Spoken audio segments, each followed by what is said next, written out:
महाराष्ट्रातील ताजा घडामोडी जाणून घेण्यासाठी STV महाराष्ट्र चॅनलला सबस्क्राइब करा, शेअर करा आणि बेल आयकॉन प्रेस करा।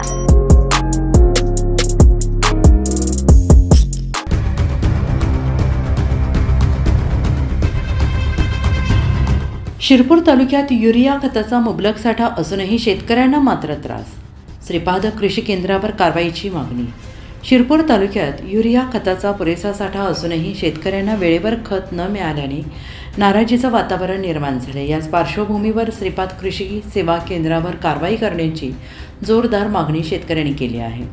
शेतकऱ्यांना युरिया खत मिळत नसल्याने काही दिवसांपूर्वी माजी नगरसेवक हेमंत पाटील यांच्या नेतृत्वाखाली शेतकऱ्यांनी युरियाच्या रिकाम्या गुन्ह्या घेऊन तहसील कार्यालयावर मोर्चा काढला होता आणि त्यानंतर प्रशासनाने तात्काळ वरिष्ठांशी संपर्क साधून शिरपूरसाठी युरिया खताचा मुबलक साठा उपलब्ध करून दिला।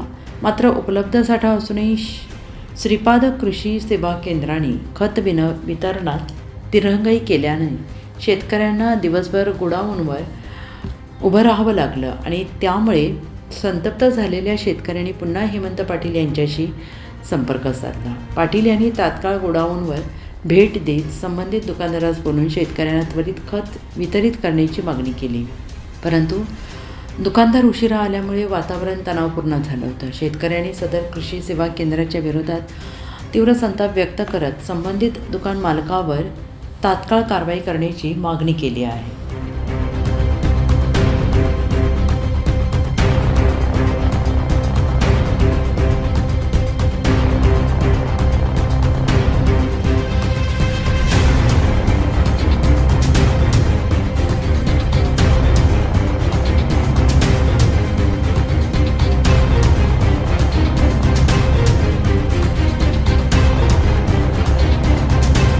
माझे नाव मयूर शिरसाट, मी राहणार खर्दे आणि आपण पाहू शकतो असंख्य इथं शेतकरी बांधव इथं जमलेले आहेत। आम्ही सकाळपासून इथं युरियासाठी आम्ही इथं उभे युरिया खत जे शेतात टाकतात त्याच्यासाठी आम्ही इथं उभे आहेत। आम्हाला दुकानवाले सांगताय, श्रीपाद दुकानवाले गुजराती कॉम्प्लेक्सवर त्यांचे दुकान आहे, तेवढंच सांगताय की तुम्हाला टाइम लागणार, नाहीतर पैसे घेऊन जा, पावती देऊन जा तुमच्या वापस, आम्हाला गरज नाही डायरेक्ट। आणि शेतकरी लोक इथं सकाळपासून बसलेले पाहू शकता तुम्ही, आमच्या मागे एवढे शेतकरी कधीपासून बसलेलो आपण, सकाळी 9-10 वाजेपासून बसलेलो होतो आम्ही, सकाळपासून आंघोळ केलेली नाही मी पण एक शेतकरीचा मुलगा आहे। सर्व शेतकरी लोक इथं, आम्ही काही आतंकवादी नाही, आम्ही काही काही बॉम्बस्फोट करायला आलो नाही, आम्ही फक्त आमच्या शेतासाठी जगाच्या पोशिंदा कधी म्हटला तो शेतकरी असतो आणि शेतकरीला जर तुम्ही तरसवणार तर मग तुम्हाला देव तरसवणार आणि तुम्हाला ते भोगावं लागणार, मग याचे प्रतिसाद उमटणार आणि मग तुम्हाला ते सहन करावं लागणार। मग याच्याशिवाय आम्हाला दुसरा कुठला पर्याय नाही आहे। दादा ते आले, आपले दादा ते त्यांनी थोडं हे केलं, तुमचे दादा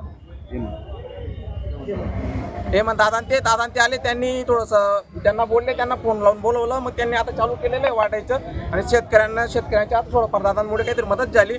आता शेतकऱ्यांसाठी तुम्ही काहीतरी करा, आम्ही काही आतंकवादी नाही आहे, आम्ही काही दुसरं काही मागत नाही आहे, आम्ही पैसे देतोय, आम्हाला फक्त खत देऊन आम्ही शेतात टाकतोय, पाऊस कधी येऊन लागणार शेतकऱ्याचं नुकसान आहे।